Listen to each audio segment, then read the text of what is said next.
stormy waters of the English Channel while carrying out an assignment which had nothing to do with the army and everything to do with his own foolishness.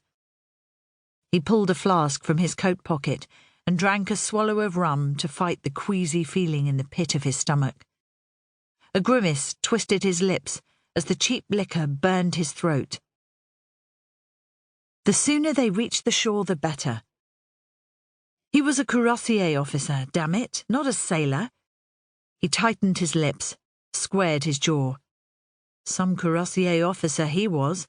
Not only was he stuck on a ship in the middle of a storm, but he was about to play bodyguard to a rich noblewoman who would no doubt turn out to be every bit as spoilt, haughty and demanding as the other aristocrats he had had the misfortune to encounter so far. Gripping the side of the boat, he took a gulp of air. He had nobody to blame but himself. He should have held his liquor better and stopped gambling before it was too late.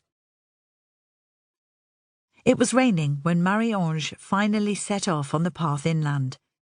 Soon the outline of Norton Place appeared in the distance, the grey, forbidding manor house crouched in a clump of trees. She walked through the gate and sighed as she stepped over several broken slate roof tiles dislodged by the storm. There would be more holes in the roof, as if the old manor house wasn't plagued by enough leaks and draughts already. She entered the hall, gave her wet cloak to Rosie. Shivering and eager to stand near the fire, she opened the door to the austere oak-panelled drawing room. Her fingers were raw and stiff after her long walk, and she rubbed them hard over the flames. "There you are! Any sign of our French guest?" She turned at the sound of her brother-in-law's voice and smiled.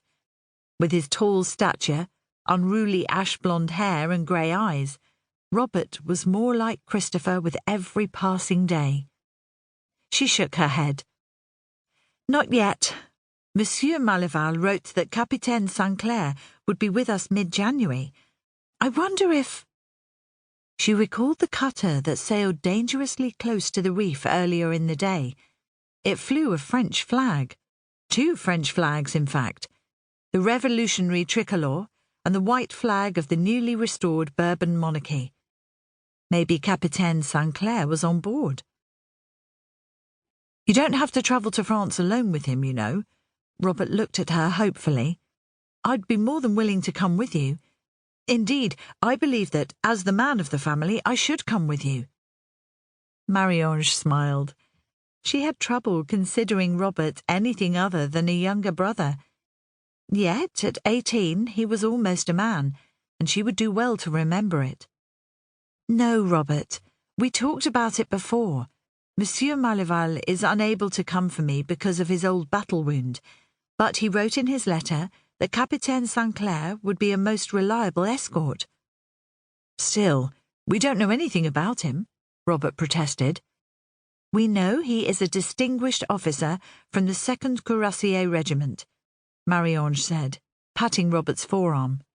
"And as much as I would like you to come with me, you must stay here and look after the estate. I won't need more than a few weeks to settle my inheritance at Beauregard." Robert looked at his boots and frowned. "But—" "You know what this bequest means for Norton Place and for you. I will be able to get the roof fixed at last, and you will join the Naval Academy." Robert pulled a face. His dream was to follow in his brother's footsteps and buy a commission in the Royal Navy, but there had been no money for him to do so. Until now. 2 cocker-spaniel puppies burst into the drawing room and jumped at her skirt. "Rusty! Splinter, calm down!" She laughed and knelt down to stroke the dogs' shiny coats. "Besides, who would look after my 2 darlings here?" Robert still looked disgruntled. "Cheer up," she grinned. "I heard there was jelly for pudding tonight." This time there was something akin to anger in his eyes. "I wish you would stop treating me like a child," he growled before storming out. Her breath caught in her throat. What was wrong with him? Robert was the only family she had left. They had never argued before today. "Come on, boys, let's go out," she called to the puppies.